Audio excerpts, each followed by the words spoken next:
बिस्मिल्लाहिर्रहमानिर्रहीम। Welcome to the class of digital logic design. एक और क्वेश्चन है हमारा के मैप का, जो कि 4 वेरिएबल बेस्ड है और वेरिएबल्स हैं डब्ल्यू एक्स वाई एंड जी। और यहाँ पे आपको मिन टर्म्स दी हुई हैं ऑलरेडी सिंप्लीफाइड फॉर्म में। आइए इसका के मैप बनाते हैं। तो ये आपके आ गया है के मैप 4 वेरिएबल का। अब इसमें देखते हैं कि कहाँ कहाँ आपको मिन टर्म्स पुट करनी है। तो आइए देखिए 1 4 5 6 12 14 एंड 15। 1 4 5 6 12 14 एंड 15। सबसे पहले अच्छी तरह से के मैप बना लिया करें, उसके बाद आप इसके मिन टर्म्स पुट करेंगे तो एरर के चांसेस बहुत रिड्यूस हो जाते हैं। Coming towards the next step, that is the pairing part. और पेयरिंग पार्ट के लिए ज़रूरी है कि आप best possible way out figure out करें कि कौन सी मैक्सिमम पेयरिंग जो है वो आप कवर कर सकते हैं, एज आई सेड अर्लियर। सो 16 मिन टर्म्स तो एग्जिस्ट ही नहीं कर रही, तो 16 का चांस है नहीं यहाँ पे।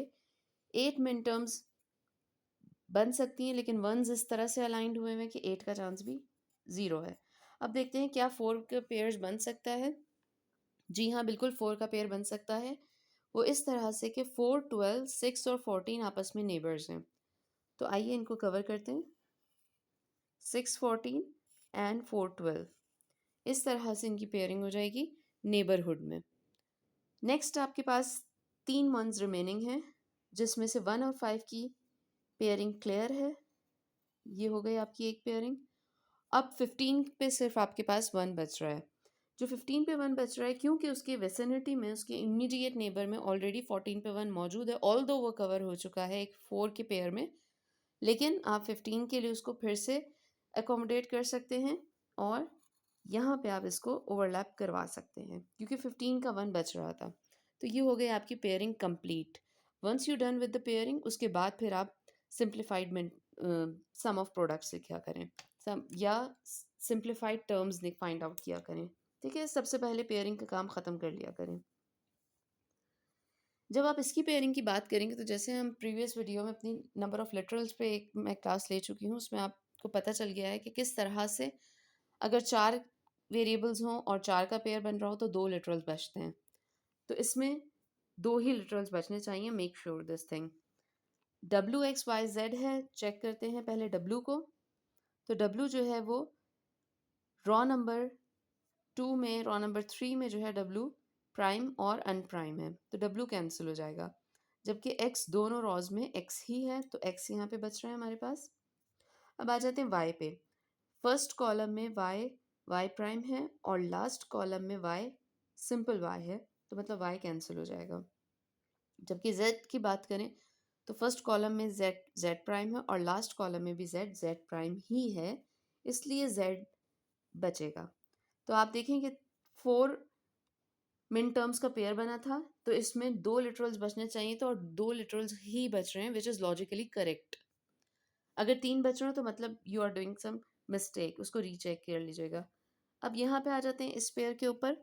तो इसमें अगर आप देखें W x will remain same, because through out the raw variable same होता है।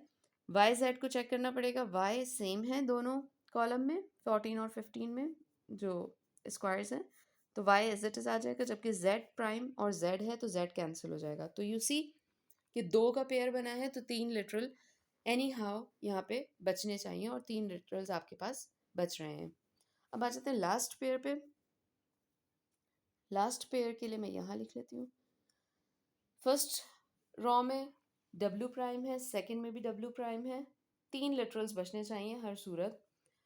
सेकंड वेरिएबल एक्स एक्स है और एक्स प्राइम है, तो ये ख़त्म हो जाएगा आपका। जबकि वाई प्राइम और जेड दोनों रॉज में सेम रहेंगे, because through out the column same होता है, तो वाई प्राइम और जेड दोनों बच जाएगा।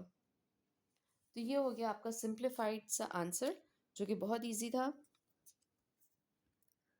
W X Y plus W prime Y prime Z plus X Z prime है, एग्जैक्ट प्राइम.